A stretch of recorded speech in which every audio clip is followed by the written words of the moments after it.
It is important that when we look at life, we prioritize eternity. What impact do my resolutions, my decisions have on eternity? Where there is no vision, the people perish. Resolutions help to provide a roadmap for us to align our values, our goals, and this is at a personal level, spiritual level, career-wise, and the broader aspects of life, ethically, in terms of principles. We are going to draw insights from the Bible, personal development literature, and the generic comments in terms of how we can approach. Let's get into some foundations of resolutions with an attempt to try and balance timeless wisdom from the Bible and modern perspectives. You build a name for yourself. It is important that when we look into resolutions, be a person that's here to give, not to take. Continuing with our series, Gambling with Eternity, today we are on the topic resolutions, decisions. Are they worth the gamble? Imagine yourself at the threshold of a new year, at a crossroad of a new year, with a dice in your hand, and only to realize that this dice is a gamble between eternity and the temporary gain. Not for wealth, not for popularity or fame, but for eternity. Every decision, every goal, every resolution that we make, it is actually a gamble for eternity. What is your focus in your decisions? What do they mean for your eternity? Charles Spurgeon says, life is short and eternity is long. It is important that when we look at life, we prioritize eternity. What impact do my resolutions, my decisions have on eternity? There's a couple of things that I would like us to engage on. And one of them, let's start right and start on the definition of terms. Resolutions are firm decisions or commitments to effect change or pursue improvement. It is on the broader aspect of life, whatever decision we make with an intention to change, to effect an improvement on our lives, that is a resolution. There are many of us who claim that resolutions are not our thing. I would encourage you that you commit that it actually becomes your thing. Because where there is no vision, the people perish. If you don't commit yourself to something, you don't have anything you're holding yourself against, then what is the measurement of your success? We could simply be measuring ourselves against others when in actual fact our potential is much greater and much higher than what we are holding ourselves against as a standard of success. Resolutions help to provide a roadmap for us to align our values, our goals, and this is at a personal level, spiritual level, career-wise, and the broader aspects of life, ethically, in terms of principles. We are going to draw insights from the Bible, personal development literature, and the generic comments in terms of how we can approach resolutions for the year and for life itself, knowing that we are focused on eternity. When we are done, it is my hope and my wish that we are driven with purpose, we are driven with intentionality, we are driven with clear goals and resolutions for our lives in this year and for eternity. Let's get into some foundations of resolutions with an attempt to try and balance timeless wisdom from the Bible and modern perspectives. Firstly, from the Bible's perspective, it is important that with whatever decisions and goals you have, you build a name for yourself. Proverbs 22 verse 1 tells us that a good name is better than anything, more than wealth itself. Value your name. Without it, there is no legacy that we can leave behind. Secondly, pursue wisdom. Do not aim to be an intellectual. Aim to be wise. There's a difference. There are many who argue, but they are foolish in terms of their own lives. It is important that you aim to be a person of wisdom by doing, by word, by everything. Aim for wisdom. Proverbs 4 verse 7 tells us that it is better to gain wisdom on principles and understanding. Thirdly, it is important that when we look into resolutions, be a person that's here to give, not to take. Aim to give. In every decision that you make, are you taking or are you giving? Are you a giver or are you a taker? Because unfortunately, life is that simple. There are givers and there are takers in life. Don't be a taker, be a giver. People who have left a long-lasting impact in life were givers. Greatest people and names that we honor are givers. Be a giver. Do not be selfish in terms of the commitments you make and the goals you make. I know that we encourage each other all over the place. Social media, even some of the literature tells us that we must take care of number one, that being myself. Everything of mine must take priority. Be a giver, focused on giving, and you will become great. It is more blessed to give than to receive. Galatians chapter 6 also reminds us that we should actually bear each other's burdens and be focused not on ourselves, but on making life easy for other people. Philippians chapter 2 also tells us that we must consider other people more important than us. Do not allow yourself to have resolutions that are self-centered and not giving to others. Considering some modern insights, you have popular people and authors like James Clear. He promotes an approach to resolutions that are goals that are focused on small habits and small achievements in order to win on the big things. For we often fail on the small stuff and our focus is on the bigger stuff. We can never achieve big things without mastering the small things. Focus on small achievements which will present you worthy and ready for the eternal things. Daniel Goleman also creates an impression of self-awareness when you approach life and you put goals for yourself in the book Emotional Intelligence, that we should not be a people that are abstract to who we are. We must understand ourselves and be self-aware, and all our resolutions must speak to who we are and the reality of our challenges and how we can actually become better people in the future. It's one thing for you to look at other people and wish to become like them, but are you realistic? Are you authentic? Are you self-aware? Start from where you are. Be aware of who you are. Be aware of your capabilities. Be aware of your limits as a person and put resolutions accordingly. It is possible that you can also promote yourself to a point of failure. It is possible that you can also grow yourself too quickly. Not necessarily that you wouldn't have been capable, but you were prematurely placed in certain roles and opportunities because you are impatient with yourself. Trust the process. Commit yourself to the process, that you must understand that there are principles of growth that are organic, that should not be skipped. And having skipped certain steps in growth, we may not necessarily be able to handle that which we are hoping to achieve. Be realistic, be self-aware, and focus on small goals. Make sure that you are clear with what you would like to achieve. Smart objectives and smart goals that you can put yourself against.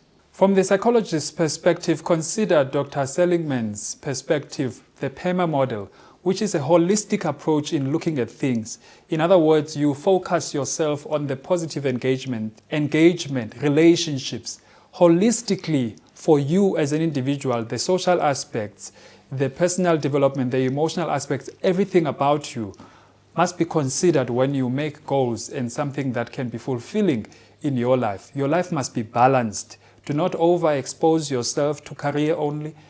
Balance it with spiritual things. Balance it with social aspects. Make sure that you don't sacrifice relationships in your pursuit of excellence and growth in career, spirituality, or any other aspects. Balance things and be holistic in your approach in looking at things. Consider also Dr. Huberman, who encourages us that we must also be aware of the reward system of the human body, which is the dopamine engagement in terms of what we do. When we do things, we must also have a management and our understanding of how we operate and how we find reward in what we do. So that is why it's important that the encouragement is rather that you take an approach in life that you are a giver than one who receives. Because when you are focused on giving, you are guaranteed to be great. But if you are focused on getting all the time, you will have a pursuit of selfishness, and then you will not gain the favor of people, because it is only a matter of time that you will be caught out. And people will realize that life is really about you, and you are here to just use everybody else for you to get what you want. Focus on people, focus on others, give, and you will be more blessed than even the people you are giving to. It is more blessed to give than to receive, worth repeating and worth reminding. Let me also remind you of the importance of integrating these biblical principles and modern perspectives. It is important to balance these perspectives, because quite often we find a crisis that is growing, that those who are spiritual, they are impractical, and those who are practical, they are not spiritual. It is important that we balance these perspectives and that we have a balance between biblical principles and practical applications to life, with understanding of how scientifically things work. This day and age, we are given information that is already processed to a layman's term that we can easily understand in order for us to appreciate how we operate, that we can optimize our performance and excellence and growth as individuals. The next perspective is reflection and resolutions. You cannot jump to resolutions without a proper reflection of where you come from. You are ending a year. You've lived so many years, and you assume you will live so many years in the future. We should actually be people who plan for eternity. Even if our lives are short, we don't want to be found wanting. In the event that we live a very long life, to 80, to 90, what then? What would our lives become?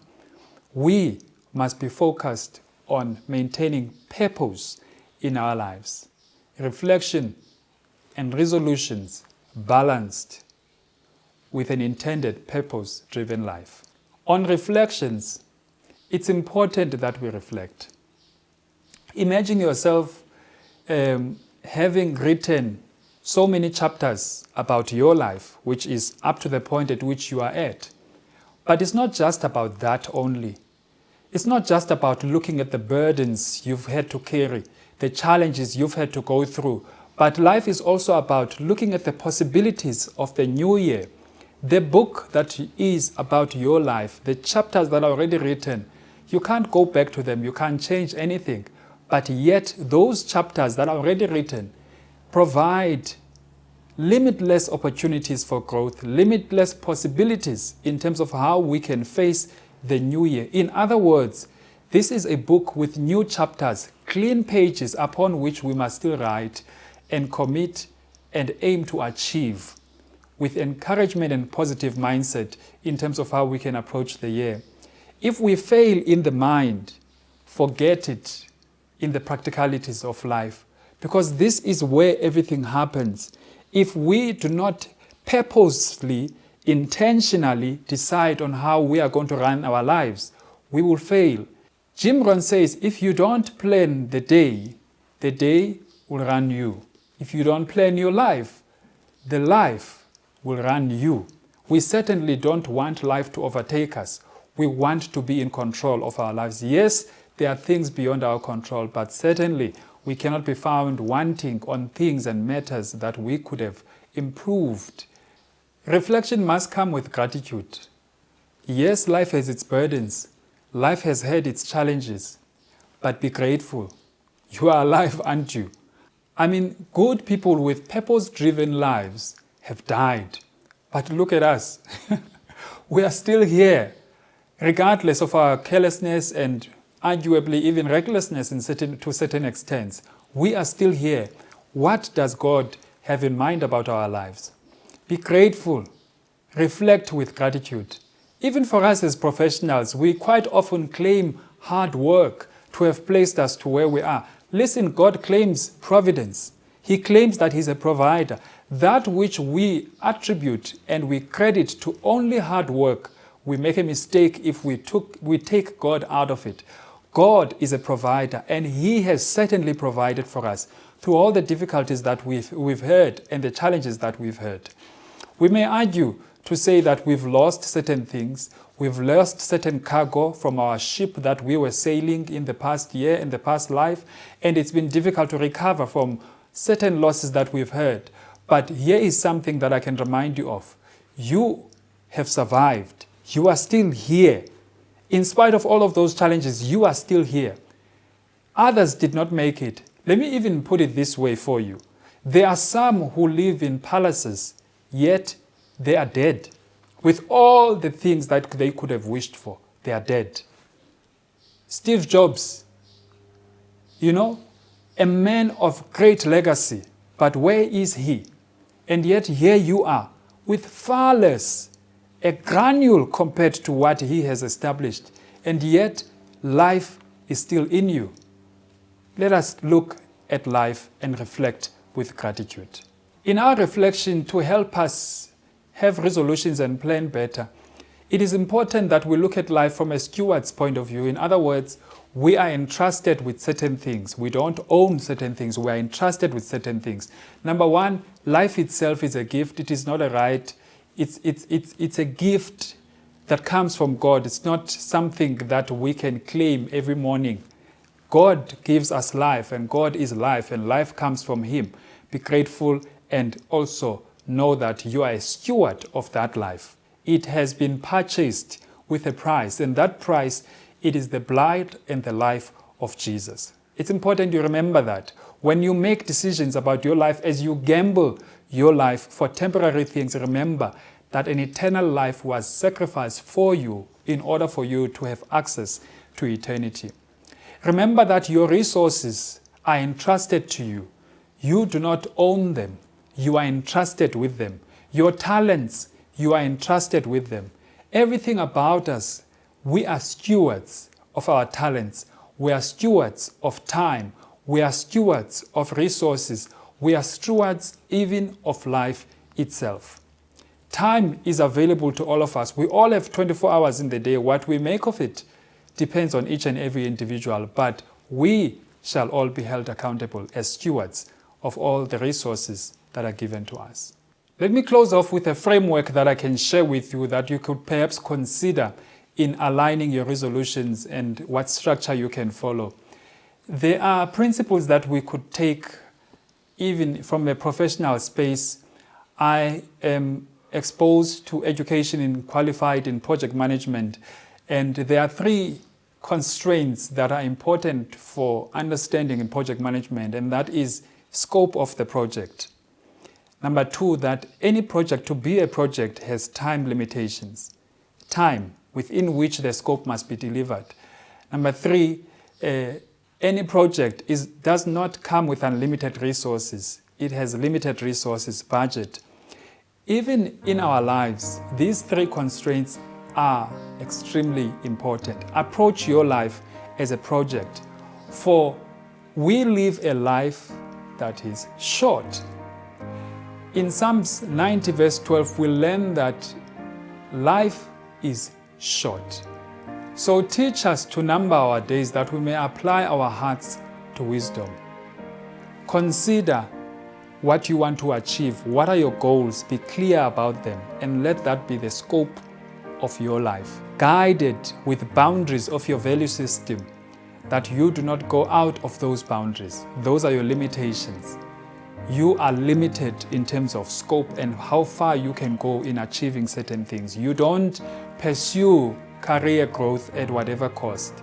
You don't pursue a sale at whatever cost. You don't pursue a relationship at whatever cost.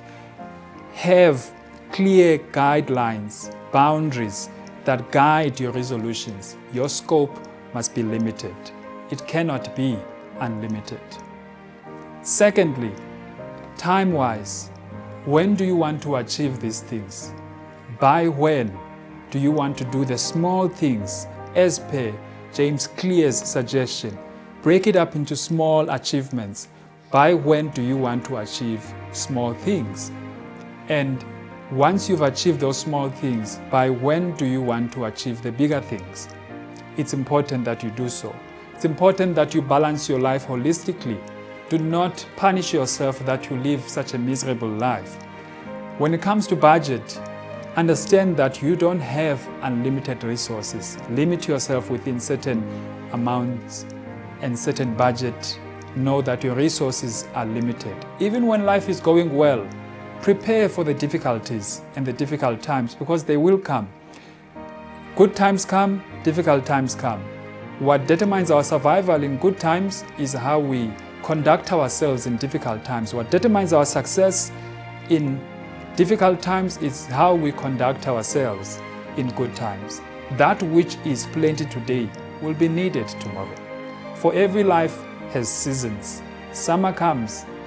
After summer, surely winter is guaranteed to come. In conclusion, evaluate your priorities. Be a giver. Be one who's focused on eternal things than on temporary things, and live an impactful, purpose-driven life. May God bless you.